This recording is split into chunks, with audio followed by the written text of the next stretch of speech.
करना था हमें। तो हमने डिस्कस किया कि जितनी भी वेव्स हैं, ठीक है, इनके जो मेजर टाइप्स हैं, तो हमने लॉन्गिट्यूडनल ट्रांसफर्स, इसके अलावा एक इसमें है प्रोग्रेसिव वेव,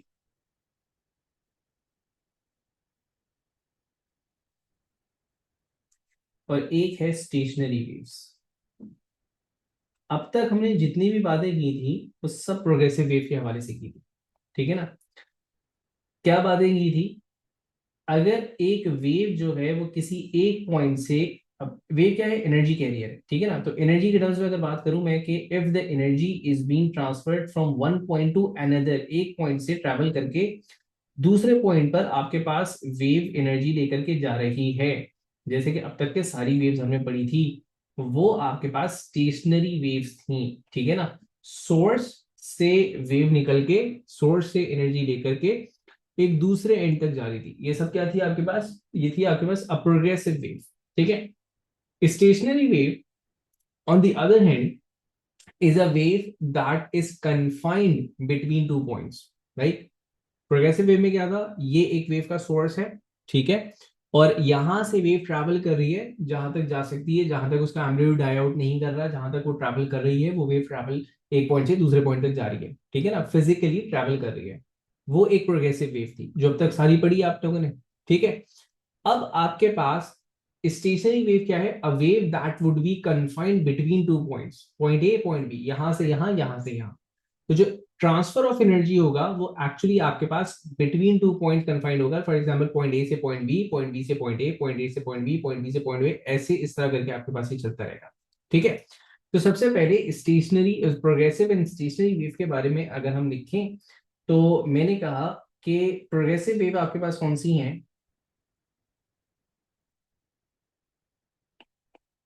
प्रोग्रेसिव वेव, जो सारी बातें अब तक हम लोग पढ़ते हुए आ रहे हैं ना, जितनी भी चीजें हम लोगों ने पढ़ी है वो सब प्रोग्रेसिव वेव था। प्रोग्रेसिव वेव, आप लिखेंगे a wave in which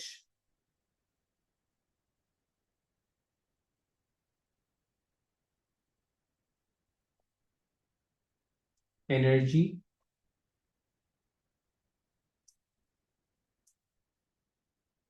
is transferred from one point from one point to another। ये आपके पास एक प्रोग्रेसिव वेव की in terms of energy definition थी। अगर आप स्टेशनरी वेव के बारे में बात करेंगे in terms of energy,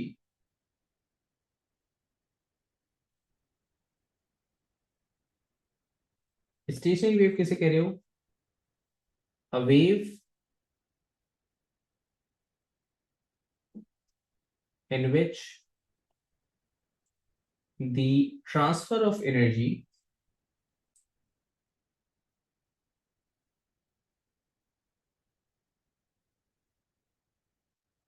is confined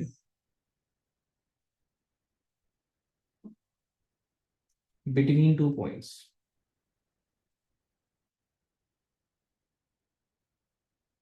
दो पॉइंट्स के दरमियान आपके पास अगर एनर्जी का ट्रांसफर कन्फाइंड हो जाए तो वो आपके पास एक स्टेशनरी वेव कहलाएगी।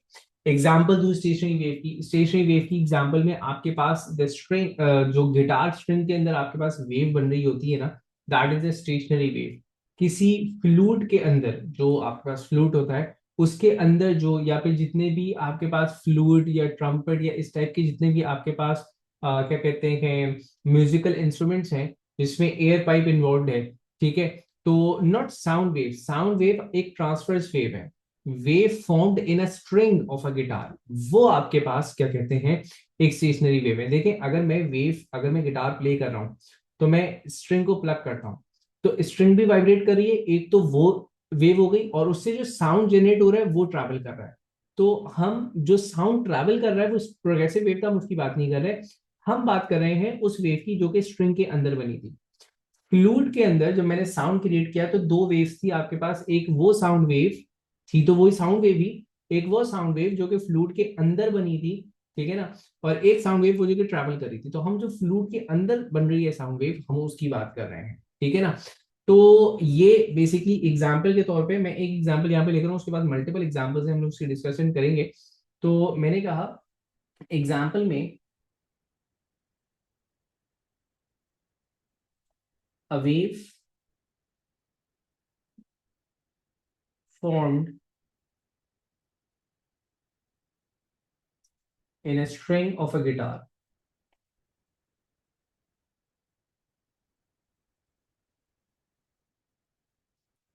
ठीक है ना, या फिर फ्लूट्स के अंदर, एयर पाइप्स के अंदर जो आपके पास स्टेशन वेव्स बनती है, स्टेशनरी वेव्स हैं। देखिए एक बहुत कॉमन सी एग्जांपल देता हूँ, मतलब आप लोगों ने स्टेशनरी वेव को ऑब्जर्व भी किया हुआ है, आपने स्टेशनरी वेव को जैसे गिटार के अंदर ही ऑब्जर्व किया था, देखा था। आपने कभी ऐसा ऑब्जर्व किया होगा आप,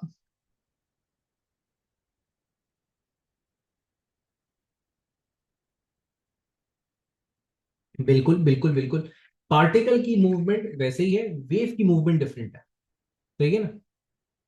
sir what do you mean by transfer between two points, अभी डिस्कस कर रहे हैं, अभी समझ में आ जाएगा, ठीक है। मैं इसकी पहले पिक्चर बना दूं ताकि पिक्चर देख करके आपको आइडिया हो जाए कि what is a stationary wave and what is a transverse wave. देखो जब हम ट्रांसवर्स वेव की बात करते थे तो हम बोलते थे कि लेट्स से कि दिस इज द सोर्स, ठीक है ना, ये एक सोर्स है फॉर एग्जांपल, यहां से एक वेव जनरेट हो रहा है और वो वेव कुछ इस तरह का है, ठीक है, और ये वेव जो है वो आगे ट्रैवल कर रही है इन दिस डायरेक्शन, किसी भी एक डायरेक्शन में। तो फॉर एग्जांपल मैंने यहाँ पे ये लिख दिया कि ये प्रोग्रेसिव वेव है जो कि ट्रांसफर कर, जो कि मूव कर रही थी। अगर हम बात करें sir how are both different if they both are between two points, ना ना ना ना, यहाँ पे this point is not a confined point. अगर ये एक साउंड वेव है तो मैं यहां से भी साउंड को सुन रहा हूं, मैं यहां से भी सुन रहा हूं, यहां से भी सुन रहा हूं, यहां से भी सुन रहा हूं, यहां से भी सुन रहा हूं, राइट। मतलब ये वेव ट्रैवल करके अगर मैंने यहाँ पे ऑब्जर्व किया था तो ये वेव खत्म नहीं हुई थी, वेव आगे फर्दर ट्रैवल कर रही थी, ठीक है ना, this wave is moving, physically moving, आगे ट्रैवल कर रही है। लेकिन अगर मैं स्टेशनरी वेव की बात करूंगा तो स्टेशनरी वेव के मल्टीपल शेप्स है, मैं जनरली दो शेप्स बना के दिखा रहा हूँ। तो स्टेशनरी वेव आपके पास, लेट्स से कि this is one of the points, this is another point, तो इन दो पॉइंट्स के दौरान वेव जनरेट हुई, कैसे जनरेट हुई, एक पॉसिबिलिटी,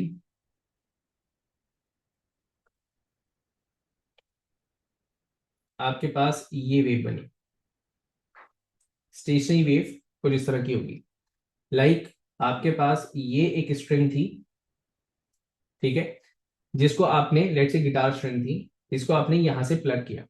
अब प्लग किया तो गिटार स्ट्रिंग जो है वो दोनों तरफ से, दोनों एंड से बंद हुई हुई है।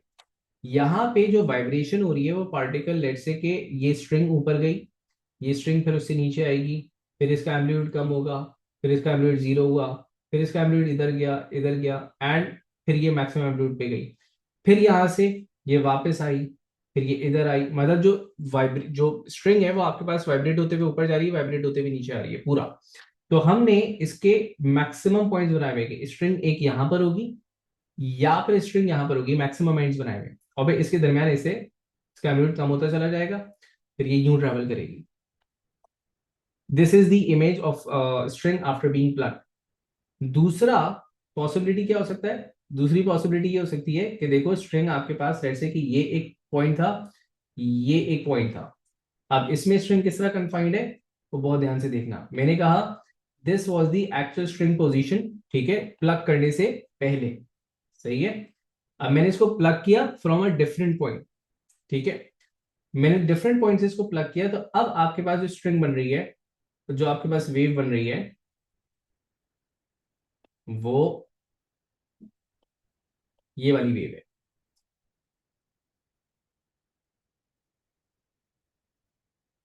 या फिर ये। तो इस वक्त सिर्फ कन्फाइंड बिटवीन टू पॉइंट्स पे आपने रहना है, ये शेप किस तरह बन रहा है इसको अभी हम समझेंगे कि ये शेप है क्या।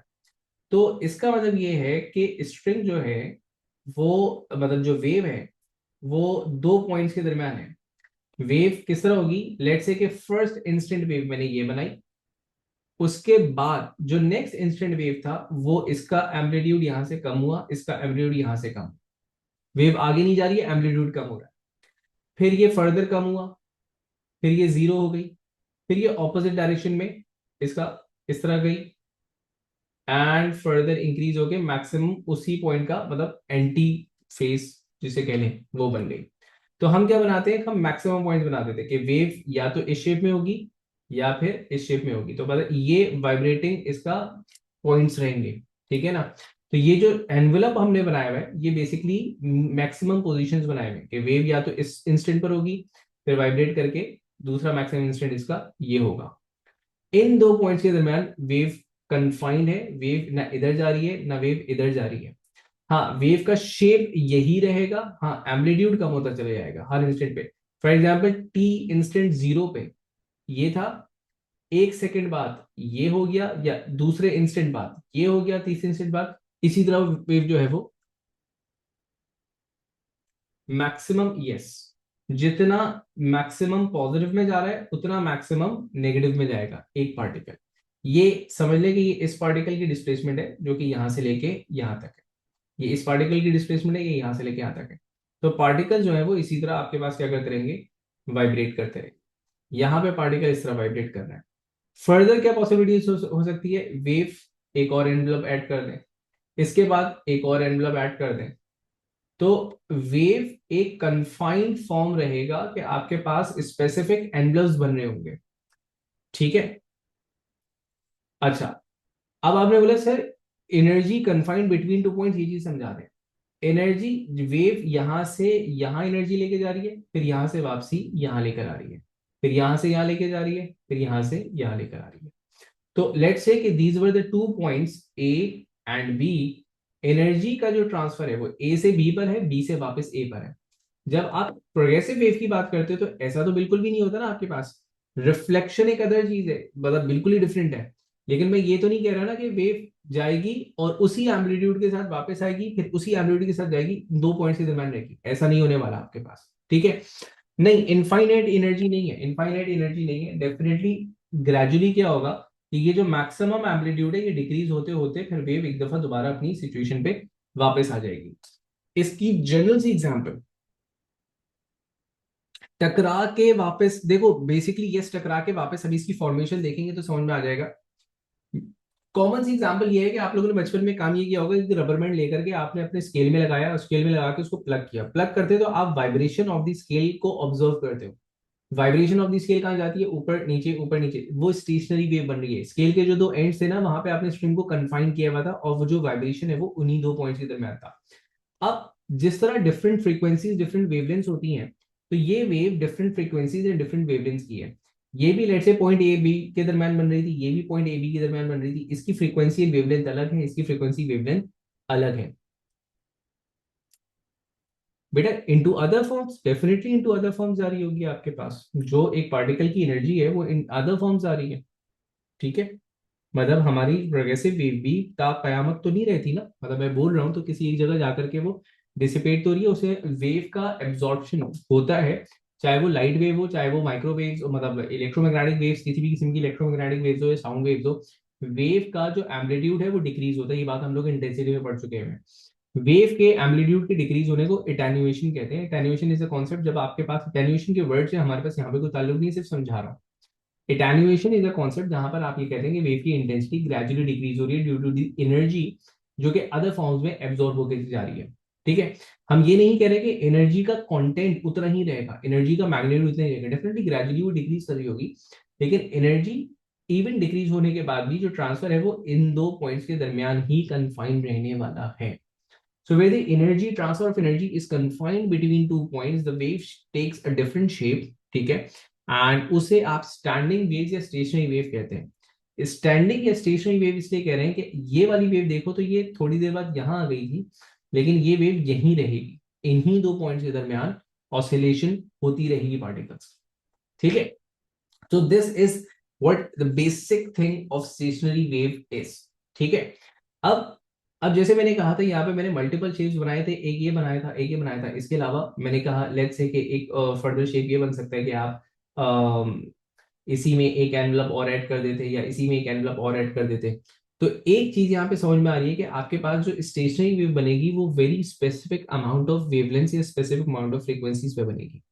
ऐसा नहीं है कि हर फ्रीक्वेंसी पर स्टेशनरी वेव क्रिएट हो जाए, ये बहुत इंपॉर्टेंट पॉइंट है। आपके पास लेट से एक 60 हर्ट्ज का प्रोग्रेसिव वेव था, you may have a 61 hertz का progressive wave, you may have a 62 hertz का प्रोग्रेसिव वेव, लेकिन ये ऐसा नहीं है। हो सकता है कि अगर ये 60 हर्ट्ज पर है तो अगला स्टेशनरी वेव 120 हर्ट्ज पर बने, इसके दरमियान कोई स्टेशनरी वेव फॉर्म नहीं होगी। फिर उससे अगला स्टेशनरी वेव 240 हर्ट्ज पे बना, इसके दरमियान कोई स्टेशनरी वेव फॉर्म नहीं हो रही थी। फिर उससे अगला आपके पास 480 हर्ट्ज पे बना, इसके दरमियान कोई स्टेशनरी वेव फॉर्म नहीं हो रही थी। तो दूसरा एक बात जो हमें समझ में आई कि stationary wave, progressive wave move कर रही है, स्टेशनरी वेव मूव नहीं कर रही। प्रोग्रेसिव वेव की कोई सी भी फ्रीक्वेंसी हो सकती है, मतलब मैं फ्रीक्वेंसी जनरेटर लेकर के 60, 61, 61.5, 62, 62.5 किसी भी फ्रीक्वेंसी की एक वेव, प्रोग्रेसिव वेव जनरेट कर सकता हूं। लेकिन मैं क्या कहते हैं, अगर मैं बात करूं क्या कहते हैं स्टेशनरी वेव की, तो स्टेशनरी वेव मेरे पास स्पेसिफिक फ्रीक्वेंसीज पर ही बन रही होगी। सर प्रोग्रेसिव वेव में स्टेशनरी वेव कैसे फॉर्म होगी बेटा, अभी वो समझा रहा हूँ। अच्छा तहा मुझे एग्जैक्टली पॉइंट बताओगे, कौन से पॉइंट की बात करोगे सर, ये वाला पॉइंट समझ नहीं आया।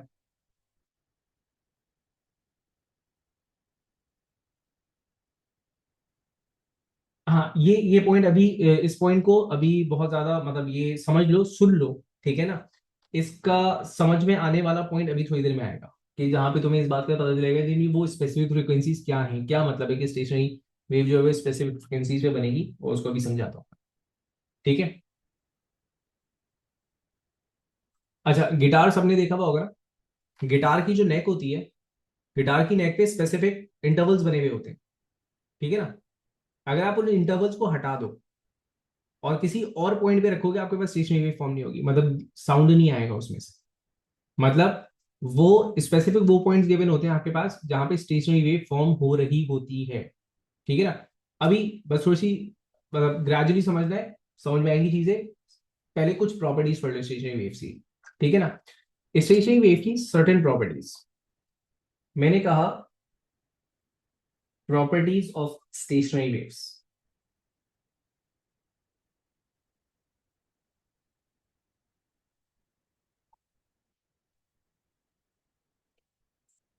मैंने आप लोगों के लिए ना क्लास में एक बड़ी मतलब फिजिकल क्लास के हवाले से एक बड़ी मजेदार सी एक्टिविटी रखी हुई थी स्टेशनरी वेव्स की। लेकिन चले रमजान के बाद उसको करके दिखाएंगे, ठीक है। मैंने शायद एक शख्स को कहा था, अली अली अली अली रिजवी, तुम्हें याद होगा, तो वो बोलता गिटार लेकर गिटार मंगवाऊंगा तुमसे एक क्लास में। तो बेसिकली स्टेशनरी वेव्स को समझाने के लिए था। खैर कोई मसला नहीं है, अभी यहाँ पे समझ रहे हैं। देखें स्टेशनरी वेव्स, सबसे पहले तो आप स्टेशनरी वेव, अगर मैं जनरल स्टेशनरी वेव बनाऊं, मैंने कहा कि मेरे पास स्टेशनरी वेव्स हो सकती हैं ये स्पेसिफिक पॉइंट्स पे, ठीक है। तो ये मैं तीन स्टेशनरी वेव्स बना के दे रहा हूँ इस वक्त सिर्फ। एक स्टेशनरी वेव मैंने कहा था ये बनी, एक स्टेशनरी वेव आपके पास ये बनी,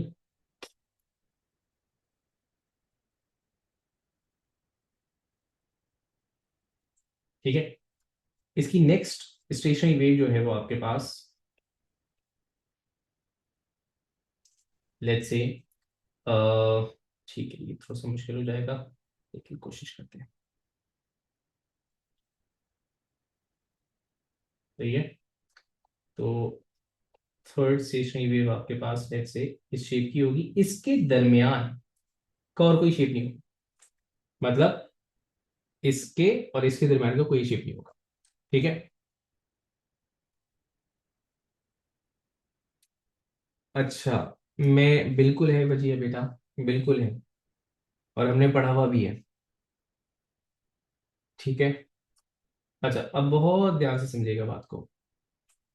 यहां पे एक स्टेशनरी वेव का मतलब क्या है कि ये पार्टिकल्स मौजूद है। यहां पे हर पार्टिकल एक डिस्टिंक्ट एम्पलीट्यूड रखेगा। अगर मैं पार्टिकल्स मार्क करूं तो और इनकी वाइब्रेशन को एनालाइज करूं तो आप ये देखें कि आपके पास ये वाला जो पार्टिकल मैंने मार्क किया ये यहां से लेके यहां तक वाइब्रेट करेगा, सिर्फ दैट्स इट। ठीक है, ये वाला पार्टिकल यहां से लेके यहां तक वाइब्रेट कर रहा है पूरी वेव में। इसी तरह आपके पास ये पार्टिकल यहां से लेके यहां तक वाइब्रेट कर रहा है, ये वाला पार्टिकल यहां से लेके यहां तक वाइब्रेट कर रहा है। तो एक चीज नोट कर रहे हो आप, अगर ऐसा है तो आप ये कह सकते हो कि हर particle, each particle in a stationary wave has a different maximum displacement. अगर सेंट्रल लाइन ये है तो इसकी मैक्सिमम डिस्प्लेसमेंट सिर्फ ये है, इसकी मैक्सिमम डिस्प्लेसमेंट उससे ज्यादा, इसकी मैक्सिमम डिस्प्लेसमेंट सबसे ज्यादा है, इसकी मैक्सिमम डिस्प्लेसमेंट को आप एम्पलीट्यूड कहते हैं। प्रोग्रेसिव वेव में आपके पास हर पार्टिकल अपने एक same value of maximum displacement, एक सेम एम्पलीट्यूड पे जाता था। यहां पर हर पार्टिकल का जो एम्पलीट्यूड होगा वो डिफरेंट होगा, हर पार्टिकल का एम्पलीट्यूड डिफरेंट है। तो सबसे पहला की पॉइंट, इसी तरह यहां पर भी आप देख लो, इन वेव्स के अंदर भी ऐसा ही है, हर पार्टिकल का जो एम्पलीट्यूड है वो आपके पास डिफरेंट आ रहा है। ठीक है ना। तो सबसे पहला जो पॉइंट हमने समझना है वो ये है कि in stationary wave, in a stationary wave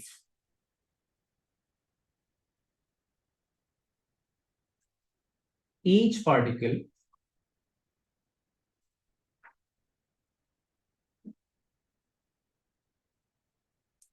have a different amplitude।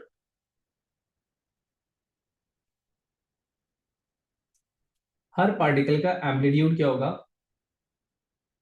Different होगा। सही है ना।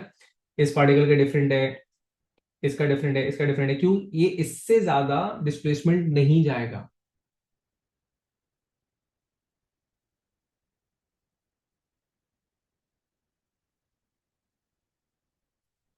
ना ना ना ना ना, that's not the case, that's not the case. हम एनर्जी को ट्रैवल नहीं करवा रहे। ठीक है ना। हम एनर्जी को ट्रांसफर करवा रहे हैं और वो transfer vibration of the particle से हो रही है। राइट। एनर्जी कन्फाइंड होना दो पॉइंट्स के दरम्यान, यही पॉइंट है। अभी मैं एक पॉइंट पर आ रहा हूँ, इस इन दो पॉइंट्स पर आऊंगा, यहां से तुम्हें समझ में आ जाएगा कि क्या कहना चाह रहा हूँ। ठीक है ना। तो एनर्जी यहाँ पे जीरो होगी, यहाँ मैक्सिमम होगी, यहाँ जीरो होगी, यहाँ जीरो होगी, यहाँ मैक्सिमम होगी, यहाँ जीरो होगी। तो ट्रांसफर होना एनर्जी का। ठीक है ना। अब ये मत कहना कि सर ये कैसे हो सकता है, क्यों नहीं हो सकता, पेंडुलम के केस में ऐसा नहीं हो सकता। एक ही ऑब्जेक्ट की एनर्जी एक पॉइंट पे मैक्सिमम, एक पॉइंट पे जीरो। काइनेटिक कुछ पॉइंट पे जीरो, काइनेटिक कुछ पॉइंट पे मैक्सिमम, लेकिन काइनेटिक तो है। ठीक है ना। अब वो काइनेटिक कहाँ जा रही होगी, पोटेंशियल में जा रही होगी, पोटेंशियल काइनेटिक में जा रही होगी। This is how it works. समझ में आ रही है बात। तो ये यहां पर भी वही वाली कहानी है। सही है। अच्छा, अब यहां पे एक वेव के अंदर दो पार्टिकल्स हैं, एक पार्टिकल ये रहा और एक पार्टिकल ये रहा। ये पार्टिकल किसी सूरत मूव नहीं कर रहा है। जब वेव यहां थी तब भी ये पार्टिकल अपनी जीरो पोजीशन पे थे, जब ये वेव यहां थी तब भी ये दोनों जीरो पे मौजूद हैं, जब ये पार्टिकल यहां थी। सो दीज पार्टिकल्स जिनका एम्पलीट्यूड जीरो होता है ये आपके पास कहलाते हैं नोड्स। अब आपके पास every wave, every stationary wave is a sequence of nodes and antinodes. Antinodes क्या होते हैं वो भी समझाता हूं। अब जो दूसरी मैंने वेव्स बनाई थी इसमें नोड्स कहाँ कहाँ है देखो। अगर इन वेव्स को देखो तो यहाँ पे ये वाला पार्टिकल, ये वाला पार्टिकल, ये वाला पार्टिकल किसी सूरत मूव नहीं करेगा। This and this, these particles are not moving। तो these particles are referred as nodes, हम इनको कहते हैं नोड्स। तो ये आपके पास ये एक नोड हुआ, ये एक नोड हुआ, ये एक नोड हुआ, नोड, नोड्स एंड नोड्स। यहाँ पे दो नोड्स। ठीक है। तो दूसरा अहम पॉइंट जो हमने यहाँ पे समझना है वो दूसरा अहम पॉइंट क्या है, पार्टिकल्स विद जीरो डिस्प्लेसमेंट, जिनकी डिस्प्लेसमेंट हमेशा जीरो रहेगी, zero displacement are referred as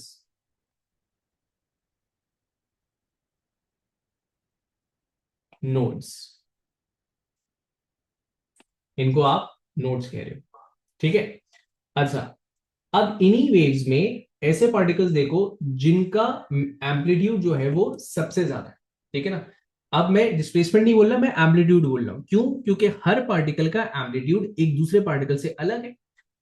ये इसका एम्पलीट्यूड था। अगर एम्पलीट्यूड किस तरह है, सेंट्रल जीरो से डिस्प्लेसमेंट देखोगे ना, तो इसकी डिस्प्लेसमेंट ये है, इसकी डिस्प्लेसमेंट ये, हर पार्टिकल का एम्पलीट्यूड डिफरेंट। हाँ, ये वाला पार्टिकल सेम एम्पलीट्यूड रख सकता है, लेकिन जो बिल्कुल एनवेलप के सेंटर वाला है ये हाईएस्ट एम्पलीट्यूड रखता है।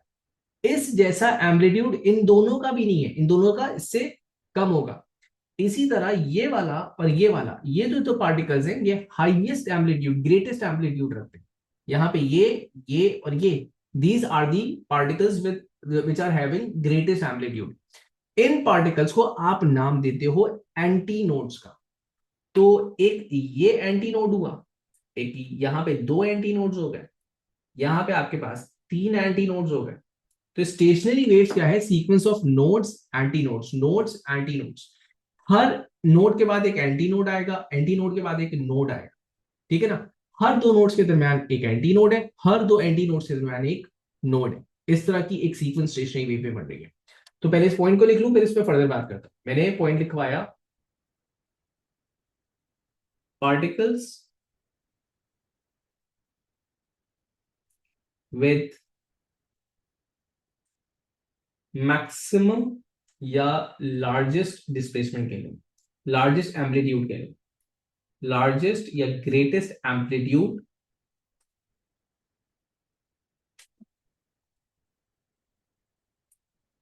are referred as antinodes.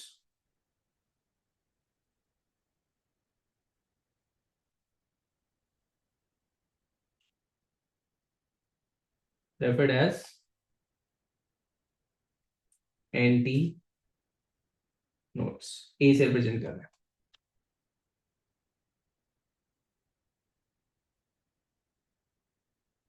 Least displacement, least displacement को तो आपने नोड्स कहा था ना बेटा, ठीक है।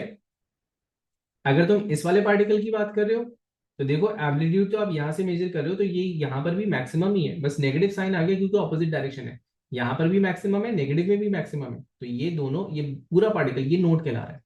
ये दो अलग अलग पार्टिकल नहीं है, ये इसी पार्टिकल का एक दूसरा इंस्टेंट बनाया है हमने। आपने कभी रबर बैंड को ऐसे वाइब्रेट करते हुए नहीं देखा, तो आपको ऐसे एनवलप बनता हुआ नजर आता होगा, ये वाला एनवलप बनता हुआ नजर आता होगा, ठीक है ना। तो बेसिकली वाइब्रेशन यूं चल रही है आपके पास, ठीक है।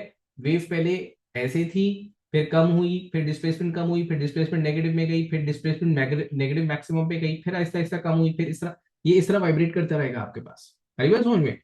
तो ये वाला particle is the same particle, यहाँ पे ये इसका दूसरा इंस्टेंट बताया मैंने। पहला इंस्टेंट ये, और एक मैक्सिमम दूसरा नेगेटिव साइड पे ये वाला होगा, ठीक है। अब दूसरी अहम बात सुने, मैंने कहा पार्टिकल्स का एम्पलीट्यूड अलग अलग है, हर पार्टिकल का एम्पलीट्यूड अलग है। वो पार्टिकल जिनका एम्पलीट्यूड सबसे ज्यादा है वो आपके पास एंटी नोड्स कहला रहे हैं। वो पार्टिकल जिनका एम्पलीट्यूड हमेशा at any time instant zero है वो आपके पास नोड्स कहला रहे हैं। अब एक अहम बात ये आ रही है कि अगर हर पार्टिकल का एम्पलीट्यूड अलग है, इस पार्टिकल का अलग, इस पार्टिकल का अलग, इस पार्टिकल का अलग, तो हर पार्टिकल की मैक्सिमम काइनेटिक एनर्जी और हर पार्टिकल की मैक्सिमम वेलोसिटी भी डिफरेंट होगी, ठीक है। Every particle has a different value of maximum kinetic energy and every particle has a different value of maximum speed, maximum velocity. Is in this case आपके पास ये वाला particle कभी ना कभी यहां पे जरूर आता, ये वाला पार्टिकल कभी ना कभी यहां जरूर आता, ये वाला पार्टिकल कभी ना कभी यहां जरूर आता। तो मतलब अगर मैं नेक्स्ट इंस्टेंट बनाता तो ये नीचे वाला पार्टिकल ऊपर आ गया। हर पार्टिकल एक दफा, एंटी नोड समझ नहीं आया, मैं समझा रहा हूं। हर पार्टिकल एक ना एक दफा मैक्सिमम डिस्प्लेसमेंट पे जाता था, तो यहां पे तमाम पार्टिकल्स की जो मैक्सिमम डिस्प्लेसमेंट है वो same maximum velocity, same maximum kinetic energy, same. Stationery waves के केस में आपके पास हर पार्टिकल का मैक्सिमम डिस्प्लेसमेंट अलग है, मैक्सिमम वेलोसिटी अलग होगी, मैक्सिमम काइनेटिक एनर्जी अलग होगी, सबकी अलग अलग मैक्सिमम। बेटा एंटी नोड्स, ये जो बिल्कुल यूं समझ लो कि ये जो बीच वाला मतलब दो नोड्स के दरमियान का जो पार्टिकल है वो मैक्सिमम डिस्प्लेसमेंट रखता है ना। देखो अगर मैं डिस्प्लेसमेंट की बात करूं फॉर एग्जांपल लेट्स से, चलो समझो इस तरह, मैंने कहा डिस्प्लेसमेंट है ये 0, ये 10, तो एक पार्टिकल की डिस्प्लेसमेंट 1 तक होगी सिर्फ, एक पार्टिकल की डिस्प्लेसमेंट 2 से -2 तक जा रही होगी, एक पार्टिकल की डिस्प्लेसमेंट 3 से -3, 4 से -4 एंड सो ऑन। तो एक ऐसा पार्टिकल होगा जो +10 से 0 से +10 जाएगा, +10 से 0 आएगा, फिर 0 से -10 जाएगा। अगला जो पार्टिकल होगा वो 9, +9 से 0 एंड इस तरह। तो ये जो एक वाहिद पार्टिकल है जिसकी डिस्प्लेसमेंट बाकी सारे पार्टिकल से सबसे ज्यादा है, ये एंटी नोड कहला रहा है आपके पास। अब आई बात समझ में?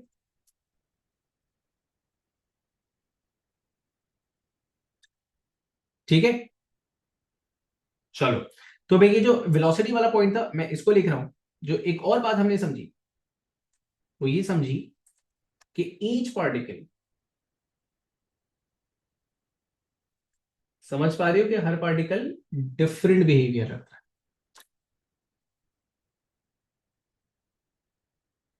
ईच पार्टिकल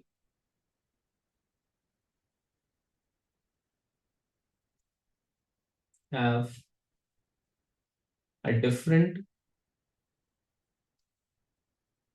वी मैक्स, मतलब maximum velocity and maximum kinetic energy.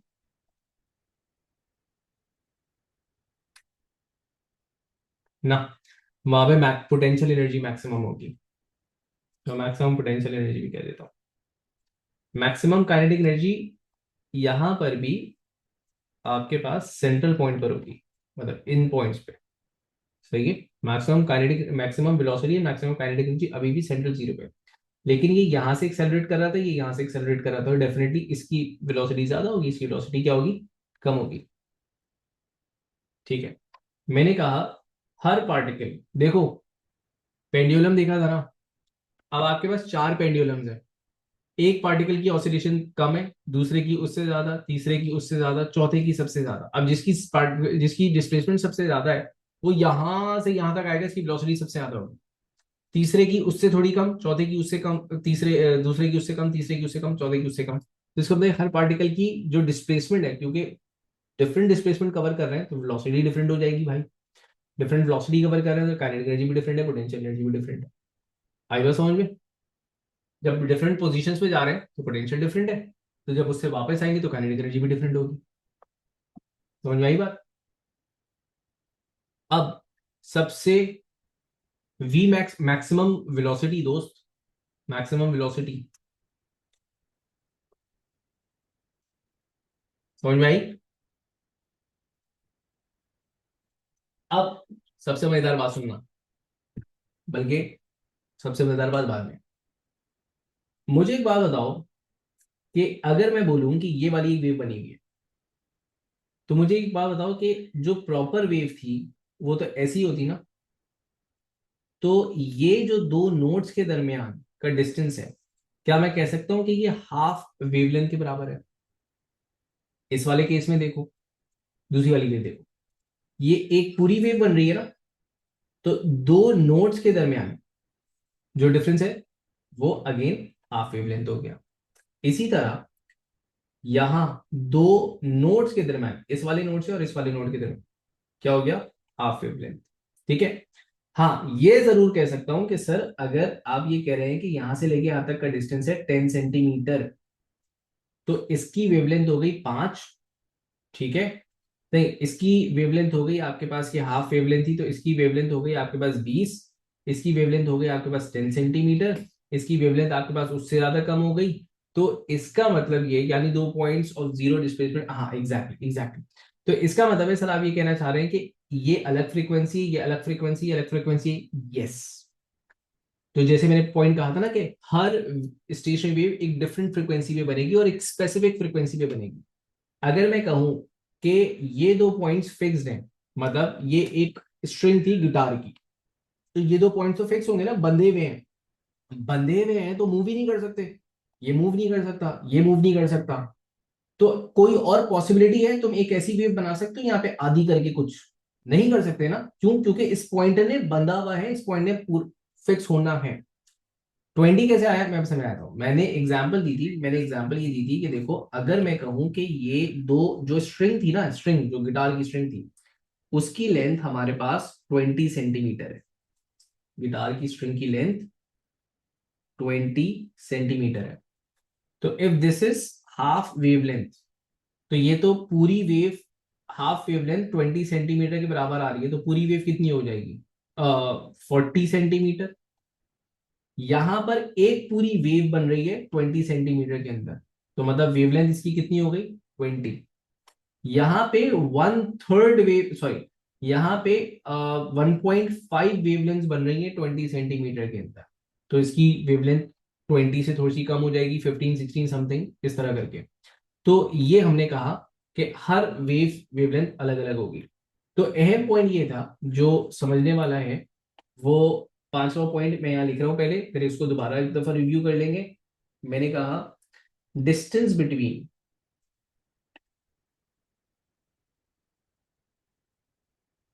Distance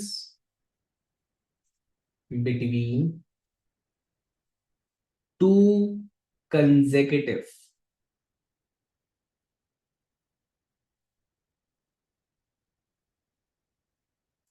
notes is equals to lambda upon 2 always. अच्छा समझा बेटा, अभी उस पर आते हैं, ठीक है ना, क्योंकि वो पूरा अभी एक जो नेक्स्ट सब टॉपिक है, वो पूरा इसी चीज के ऊपर है, लेंस के ऊपर ही है। तो वो 20 हो रहा है या 10 हो रहा है, इसकी कंफ्यूजन में नहीं पड़ो। सही है ना? स्लो स्लो करके चलते, स्टेप बाय स्टेप। ठीक है, एक साथ बड़ी सारी चीज देखेंगे, कंफ्यूजन हो जाएगा। और एक और बात इसी में ऐड कर रहा हूं, distance between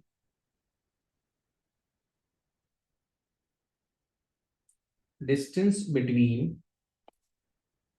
two consecutive, consecutive मतलब एक के बाद एक, नोड एंड एंटी नोड। एक नोड और एक एंटी नोड के दरमियान का जो फासला है, that is always equals to lambda upon 4। ठीक है, ये बड़ी सिंपल सी लॉजिक है। देखो, वेव का शेप तुम्हारे जहन में क्या है? एक पूरी वेव तुम इसे कहते हो। अगर यहां से लेके यहां तक की वेव देख रहे हो, तो ये तो हाफ वेवलेंथ हो गया ना। तो यहां से लेके यहां तक का ये भी नोड है, ये भी नोड है, तो हमेशा दो नोड्स के दरमियान जो लेंथ होगी वो हाफ वेवलेंथ के बराबर होगी। ठीक है, और अगर मैं इतनी वेव की बात करूं, सिर्फ ये नोड था, ये एंटी नोड था, तो बेटा बाकी वेव तो जो बन रही थी वो ऐसी बन रही होगी। तो ये लेंथ कितनी हुई आपके पास, यहां से लेके यहां तक की लेंथ? ये हो गया lambda upon 4, a quarter of lambda। यहां पे क्वार्टर ऑफ lambda दिस है, यहां पे quarter of lambda is this. ठीक है, मैं ये भी कह सकता हूं कि एक एंटी नोड से दूसरे एंटी नोड के दरमियान का डिस्टेंस वो भी हाफ वेव लेंथ होगा आपके पास। सही है ना भाई? सिंपली देखो, एक क्रेस से दूसरे ट्रफ तक का डिस्टेंस क्या होता है आपके पास? Half wavelength. सिंपल सी बात। ठीक है ना? तो डिस्टेंस बिटवीन टू कंसेक्यूटिव, अरे 10 सेंटीमीटर वाली चीज छोड़ दो, हाँ एग्जैक्टली exactly, वो मैं समझ गया। ये IFLS जो भी आप है, इतना मतलब आपने हिडन वर्ड्स में अपना नाम रखा। अच्छा अमान, किस चीज के हवाले से पूछ रहा, हाउ डज दिस हेल्प, मतलब किस चीज को कह रहे हो?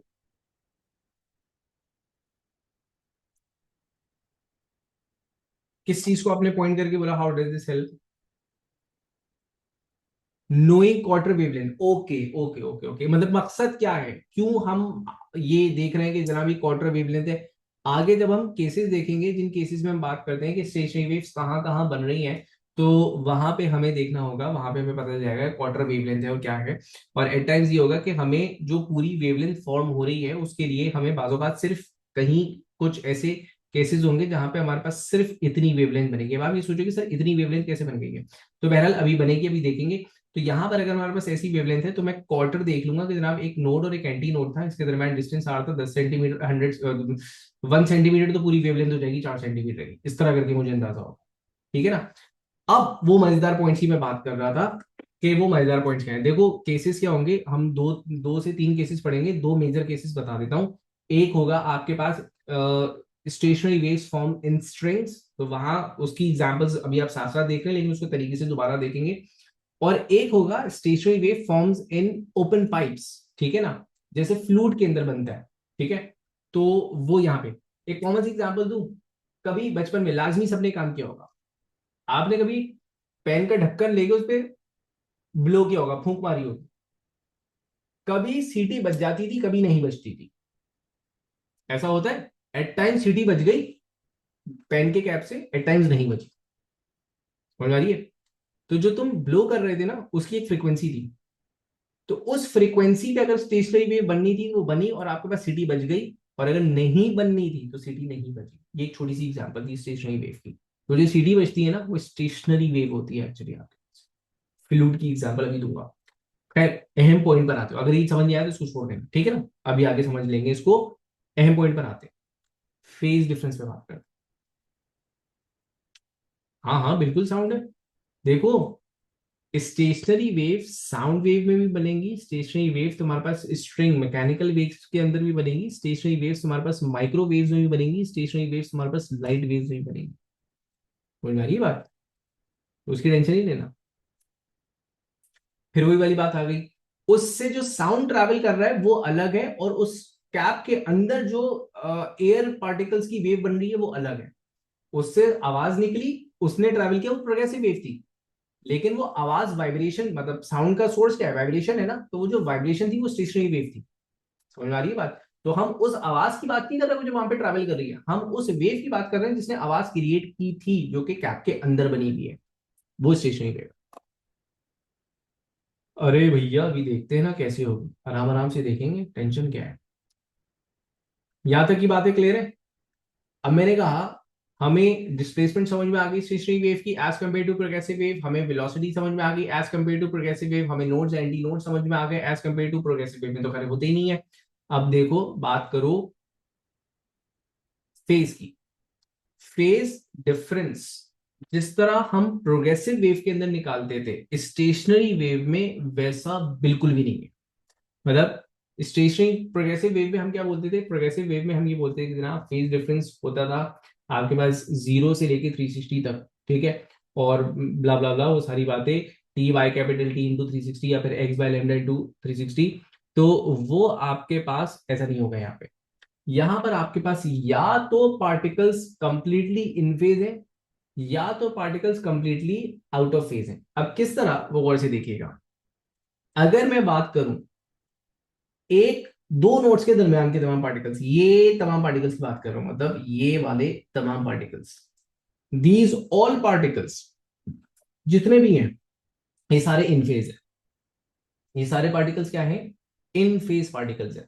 सारे सारे मतलब ये दोनों इन फेज, ये और ये इन फेज है, ये और ये इन फेज है, ये और ये इन फेज है। क्यों इन फेज?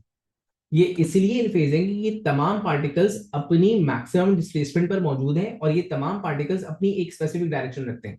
या तो ये तमाम पार्टिकल्स एक साथ नीचे जा रहे होंगे अपनी मैक्सिमम डिस्प्लेसमेंट से, या तो ये तमाम पार्टिकल्स अपनी मैक्सिमम डिस्प्लेसमेंट से ऊपर जा रहे होंगे। तो इन दोनों का मोशन, इन दोनों की इंडिविजुअलिटी सेम हो गई, ठीक है। तो आप ये कह सकते हैं कि नोड टू नोड जितने भी पार्टिकल्स हैं वो सारे क्या हैं आपके पास, इन फेज पार्टिकल्स हैं। इसी ये सारे पार्टिकल्स आपस में इन फेज, ये सारे पार्टिकल्स आपस में इन फेज। लेकिन सर जब एंटी नोड नीचे आएगा तो उसके पीछे वाला तो ऊपर जाएगा ना ना ना ना। ये तमाम पार्टिकल्स देखो, वेव इस तरह बन रही है, इसका मैं नेक्स्ट इंस्टेंट बना रहा हूं, इस वाली ये जो वेव है ना, इसका मैं नेक्स्ट इंस्टेंट बना रहा हूं।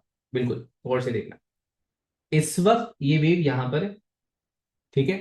अ फ्रैक्शन ऑफ टाइम लेटर ये वेव कहां होगी, वो और से देखना, a fraction of time later ये वेव होगी आपके पास यहां पर,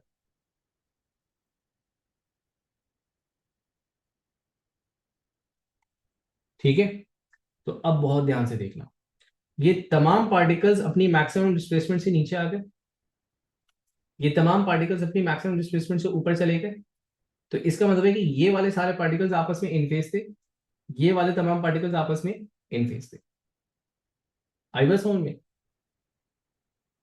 फेज डिफरेंस नहीं लेंगे हम यहाँ पे, मैंने कहा था यहाँ पे वो वाला फेज डिफरेंस नहीं है प्रोग्रेसिव वेव वाला, कि वो जो आप 90 डिग्री से 35 डिग्री से 135 डिग्री से, वो चीज नहीं है। यहाँ पे दो ही है, या तो इन फेज होंगे या कंप्लीटली आउट ऑफ फेज होंगे। तो इन फेज कौन से हैं? इन फेज कौन से? वो दो नोड्स के दरमियान जितने भी पार्टिकल्स हैं वो इन फेज हैं। आउट ऑफ फेज कौन से हैं? दो नोड्स के एडजेसेंट जो पार्टिकल है वो सारे आउट ऑफ फेज, मतलब ये वाले एक स्पेसिफिक नोड के एडजेसेंट जो पार्टिकल्स होंगे आउट ऑफ फेज होंगे, मतलब ये तमाम पार्टिकल्स इन तमाम पार्टिकल्स के साथ आउट ऑफ फेज है। क्यों? सर इसका मतलब लेमडा बाय हाफ सब इन फेज है। Yes, yes. लेकिन देखो लेमडा बाय हाफ दोस्त यहां से लेके यहां तक भी बन रहा है, तो ये तो इनके साथ आउट ऑफ फेज हो गए ना। आप इसलिए बोलते हो दो नोड्स के दरमियान के तमाम पार्टिकल्स इन फेज है, और एक नोड के एडजेसेंट पार्टिकल, मतलब एक नोड के तमाम राइट वाले पार्टिकल्स उसके लेफ्ट वाले पार्टिकल से सारे आउट ऑफ फेज है। क्यों आउट ऑफ फेज है? ये तमाम पार्टिकल्स नीचे जा रहे थे, ये तमाम पार्टिकल्स ऊपर जा रहे थे। जब ये पार्टिकल्स नीचे आ रहे होंगे तो ये पार्टिकल्स ऊपर जा रहे होंगे, तो कंप्लीटली आउट ऑफ फेज होंगे। तो मैंने कहा था प्रोग्रेसिव वेव में आपके पास फेज डिफरेंस के नाम पे दो ही चीजें, या तो इन फेज होंगे या फिर कंप्लीटली आउट ऑफ फेज है। दो नोड्स के तमाम पार्टिकल्स एक साथ नीचे जाते हैं, एक साथ ऊपर जाते हैं, उनका मूवमेंट जो है ना वो मूवमेंट के मामले में वो सिमेट्रिकल है। तो मैं ये बोलूंगा सिमेट्रिकल मतलब आइडेंटिकल है, सिमेट्रिकल तो नहीं कह सकते यहाँ पे। तो ये हुए आपके पास सारे इनफेस पार्टिकल्स। डिस्टेंस मैटर नहीं करता, नहीं करता। मैंने कहा ना, फेज डिफरेंस हम यहाँ पे नहीं निकाल रहे। तो आप ये बोल रहे हो कि सर, मैं समझ रहा हूँ कि आपके सवाल ये आ रहा है कि सर ये और ये तो अलग है। तो हम इसका प्रोग्रेशन नहीं देख रहे, हम प्रोग्रेशन के रिस्पेक्ट से इसका एंगल थोड़ी देख रहे हैं। हमें पता है कि ये पार्टिकल, ये वेव कभी भी इस पॉइंट से आगे नहीं बढ़नी, ये वेव कभी भी इधर नहीं आएगी, वेव इधर ही रहेगी। ठीक है। तो मैंने कहा ये तमाम पार्टिकल्स मैं मार्क कर रहा हूं तो बस वाजे हो जाएगा। मैंने कहा था these particles are all coming downwards. ठीक है। And these particles are all going upwards, direction only. ये क्योंकि डिस्प्लेसमेंट की तो बात ही नहीं कर सकते ना, हर सबका एम्पलीट्यूड अलग अलग है। सही है, सबका एम्पलीट्यूड अलग अलग है, डिस्प्लेसमेंट को साइड कर दो, सिर्फ डायरेक्शन की बात करेंगे हम। ठीक है। तो मैंने ये बात लिखवा दी। अब I sir purpose of phase in stationary wave is only see whether wave is complete, am I right? Yo, purpose of phase in stationary wave is only to see where wave is complete, am I right? You are partially correct. ठीक है ना? थोड़ा सा और तुम्हें समझ में आ जाएगा। ठीक है, यू आर पार्शली करेक्ट। वाज़े तौर पे देखा जाए तो कभी भी फेज डिफरेंस बहुत ज्यादा, मतलब जो फेज है वो हमें स्टेशनरी वेव में बहुत एक इंपॉर्टेंट रोल प्ले नहीं करके दे रहा होगा, हमें जो है ना वो नोड्स एंटी नोड्स का डिस्टेंस जो है ना वो बड़ा अच्छा रोल प्ले करके दे रहा होगा। सही है। तो ये जो तीसरा, मतलब ये जो हमने इंपॉर्टेंट पॉइंट्स देखे वो यहाँ पे मैं लिख रहा हूँ इनको। मैं लिखा all points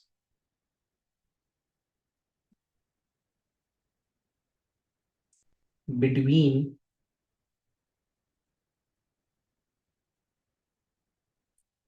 to consecutive nodes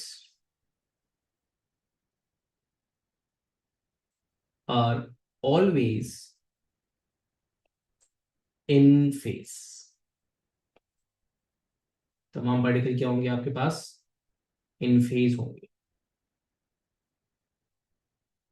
ठीक है। दूसरी बात, ऑल पार्टिकल्स या ऑल पॉइंट्स, पार्टिकल्स कह देना ज्यादा बेहतर था, बल्कि इसको इस तरह लिखेंगे, ऑल पार्टिकल्स एडजेसेंट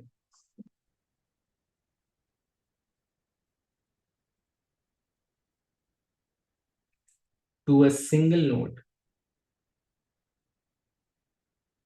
मतलब नोड के लेफ्ट वाले पार्टिकल, नोड के राइट वाले पार्टिकल्स आर ऑलवेज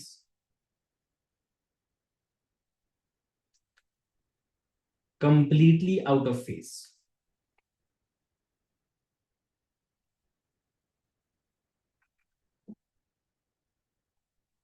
मतलब 180 डिग्रीज।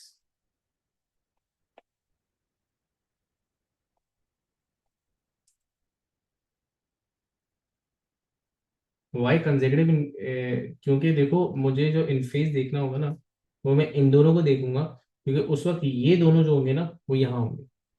आ रही बस समझ में, इस वजह से बनेगा कंसेक्यूटिव। अब जैसे मैं यहाँ पे पॉइंट मार्क कर रहा हूँ, देखो बिल्कुल मुझे टाइम चेक ना दो।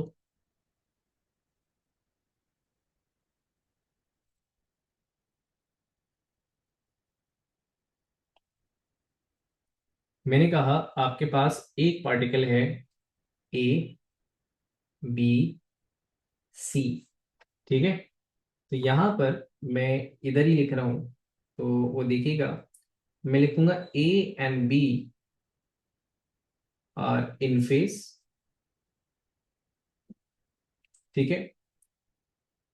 ए एंड सी, या फिर A and B, sorry, B and C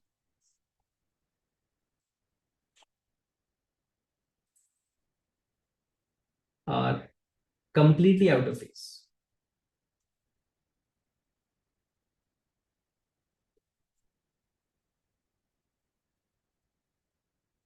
exactly, ये थोड़ा सा टाइम लगेगा, एक दो चीजें जब हम और पढ़ेंगे तब आपको विजुलाइज होगा।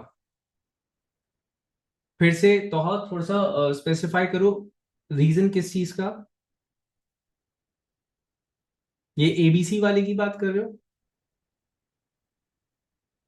ये चलो, नेक्स्ट इंस्टेंट वेव बना लो ना, यहाँ पे समझ में आ जाएगा। नेक्स्ट इंस्टेंट वेव क्या है इनकी, ये वेव यहां आएगी, ये वेव यहां जाएगी। तो इस हिसाब से बेटा पार्टिकल ए और बी दोनों की डायरेक्शन डाउनवर्ड्स है, इन फेज हो गए, लेकिन पार्टिकल सी की डायरेक्शन अपवर्ड्स है, तो ए बी दोनों सी के साथ आउट ऑफ फेज है। ये नीचे आ रहा है, वो ऊपर जा रहा है, कि वो पॉइंट्स आउट ऑफ फेज और इन फेज कैसे, समझ में आ गया? ये कहानी है, ठीक है भाई, क्लियर है यहां तक बात? यहां तक ओके है? अच्छा, यहां से आगे जाने की हिम्मत है?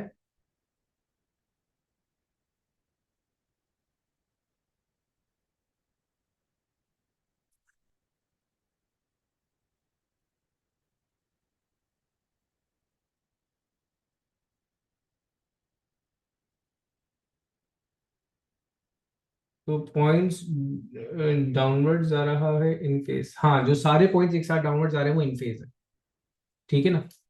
मतलब ये तमाम पॉइंट्स, ये सब इन फेज है, ये आपस में तमाम इन फेज है, लेकिन ये वाले इन वालों के साथ कंप्लीटली आउट ऑफ फेज है, ठीक है। चले, अच्छा, अब कल की जो क्लास होगी, मतलब मैं यहाँ पे एंड कर रहा हूँ, डेफिनेटली आप लोग की हिम्मत जवाब दे रही है और मैं आप लोगों को ओवरलोड नहीं कर पा रहा, करना चाह रहा, ठीक है।